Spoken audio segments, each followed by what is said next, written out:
Alright guys, today I'm going to be talking about the Tower of Doom and how we should go about nerfing it. You know, I see a lot of gameplay about it. It's kind of wrecking a lot of people. It's kind of insane. I personally don't have the card, but it's just not fun to play against. And I've never really played against it, but I've seen other people play against it, and it's really difficult to play against, and it just doesn't look like fun and exciting gameplay like the game should try and produce.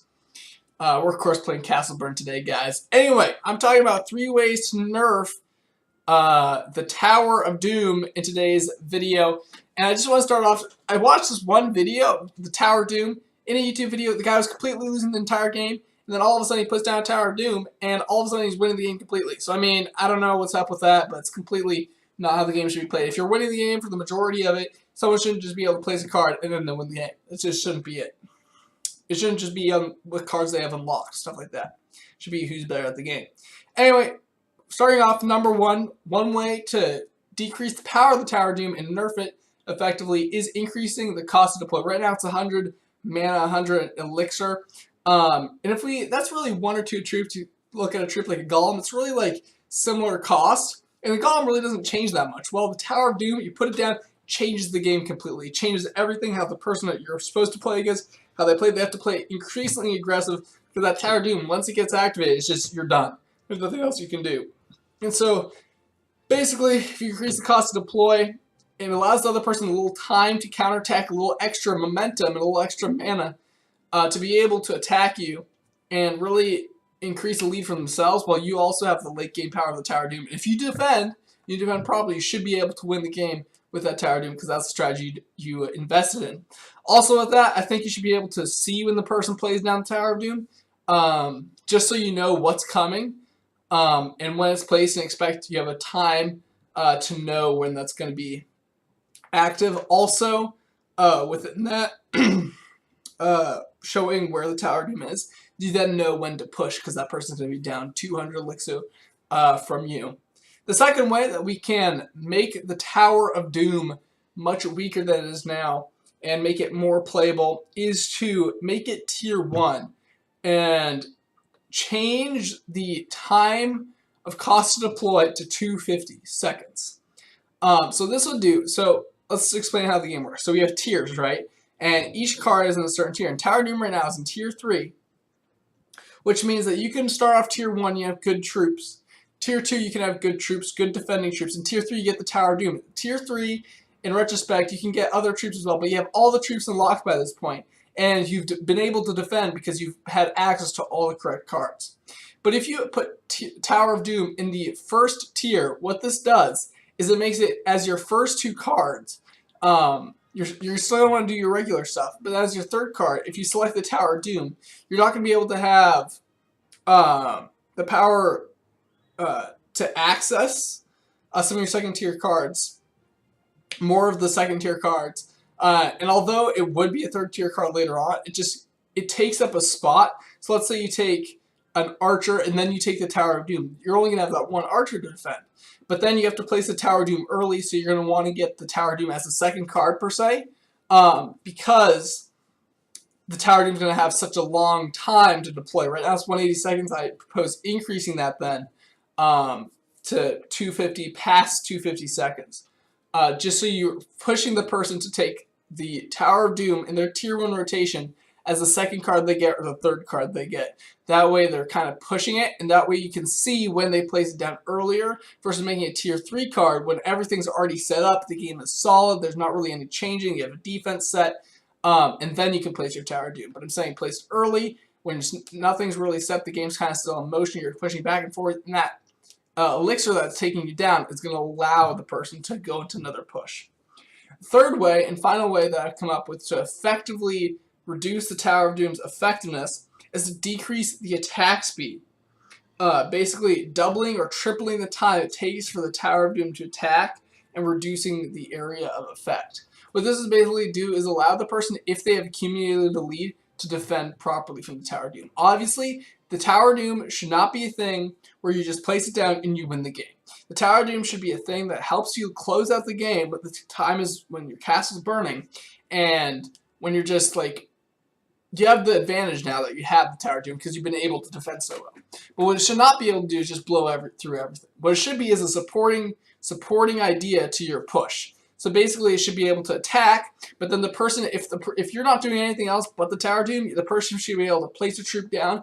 The Tower of Doom attacks it, and then you can place another troop down, and the Tower of Doom attacks it, and it's not going to just be able to attack it and then move on to something else. It's going to have to you have the ability to place down troops and things to stop it from moving forward, and that's when you're going to want to place troops of your own on the other side and really push that advantage, because if you have the Tower of Doom attacking and then you have your own troops on top of it, it's going to be overflowing. But if you just have the Tower of Doom, it shouldn't be enough to win the game. And then if you're winning beforehand and you have enough camps set out and everything, and it's coming down to the last few seconds, you should still be able to win that game. Hey guys, those are a few pointers. I do think with all of those three things that I suggest for nerfing the Tower of Doom, that it should be a warning or some sort that the other opponent can view to see the Tower of Doom on the map and be able to see and know when they can attack back. With that, guys, I want to take a quick look here at some top level gameplay here of the Tower of Doom here. I was looking at this person in their recent battles, and I saw they were using some Tower of Doom. They were always winning. Here, you see they lost, so it is possible to lose, but see, this is 338, so it's pretty early on in the game here. The person's losing the Tower of Doom. Here's Tower of Doom versus Tower of Doom. It's pretty basic. This person probably got a better Tower of Doom off. Here, pretty early on again. See, this person's probably not that great at defending here. 1 minute, that's really simple. They just rush that person. But here's a Tower of Doom victory, 6 minutes. See, it brings you into the late game. When you see the defeats, it's early on because the person's able to rush them. But effectively, you're going to get more wins. And I've seen this. Oh, this is against a bot, whatever. Or not a bot, but it's against a really low-level player. And they're like thousands of trophies up. Let's see here. Let's keep scrolling down here for a second. Another loss. You see 3 minutes, though. Here we go. This is a good one here. Tower Doom versus this is Tower Doom versus Tower Doom. But this is another late game one. I just want to look at this real quick, see what's going on. Let me do a little times. Let's just go times one here. So this person, they're both building up camps real quick. The person trying to get a little elixir lead here. The other person going for tier 2 already. And the blue player here is now getting their elixir up. Basically the same time. And the other person having to put 2 camps down. That's really rough. That might have actually lost them the game here in retrospect, because they are really now behind in momentum, because this person's now, they're both going to tier 2 here, but the person doesn't even have an elixir collector yet, and this person's already might going to have 2 with the third one on the way. There we go. He's going for a second one. Now the red player here doesn't know, but this person does not have any sort of troops. So this is how the blue person has been playing. This is a really easy way why they maybe can get rushed, but they're probably waiting for some tier 2 troops and just hoping that their hero can defend any pushes.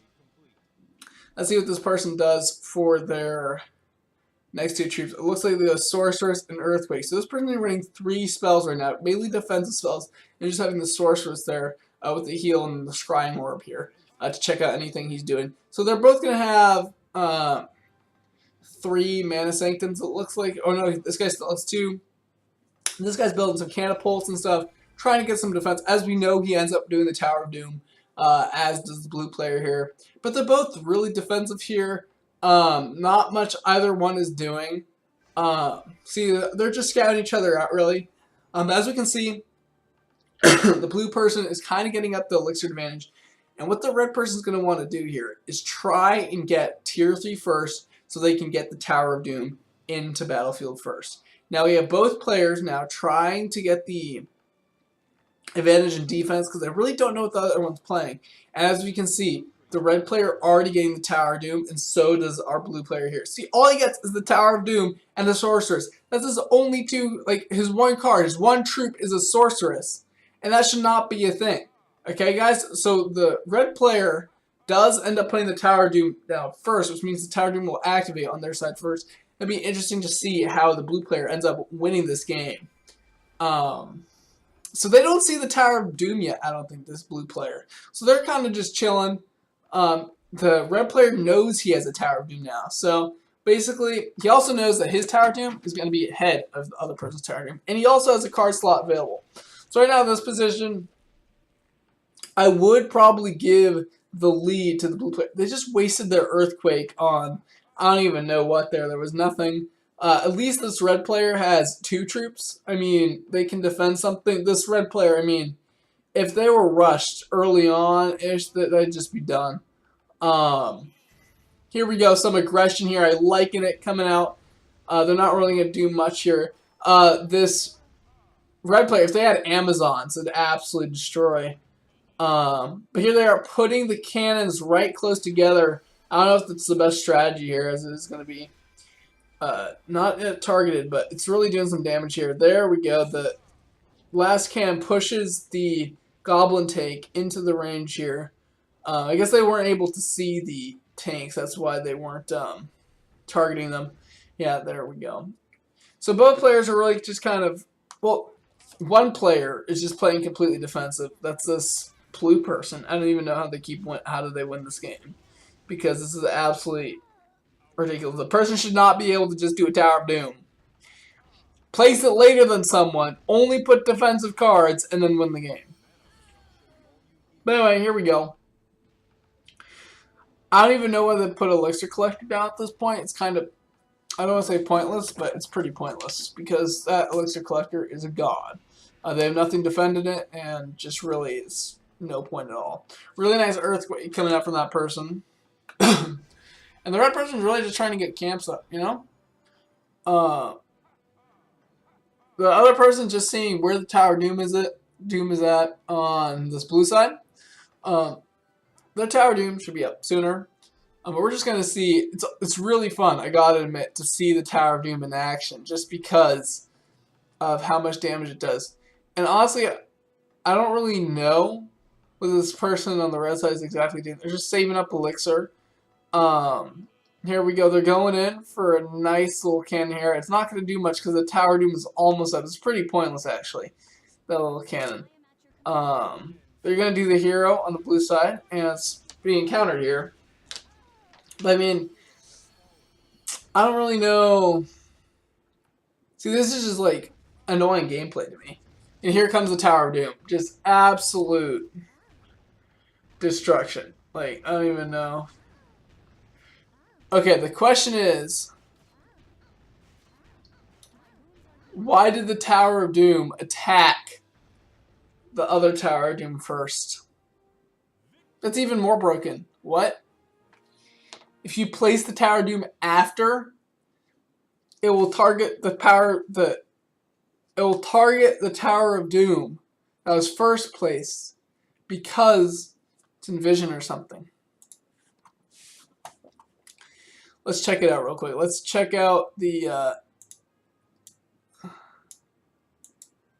statistics right here. Absolutely ridiculous. Tower of Doom is way too OP for my liking. Let's check out if there's anything here.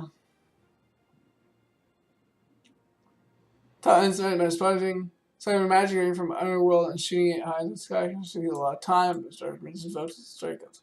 Times with hammer. Huh. I don't know why the other Tower of Doom attacked first. Huh. I really don't know. I have no idea, but that's rough for that guy. Under shop. No lucky roulette right now. I believe I get some cat mages here. Let's see what's over here. Mr. Rock campaign. Let's level up our cat mages, and then we'll be out. Alright, guys. Leveling up the cat mages. Peace out, y'all. Hopefully we've had some informative session here. Hopefully you guys maybe have some new ideas about the Tower of Doom, or learn something about the Tower of Doom, but I think it needs to be nerfed. I hope you're watching, developers. Great game. The Tower of Doom is way too strong right now. I'll see you guys all next time. Peace out.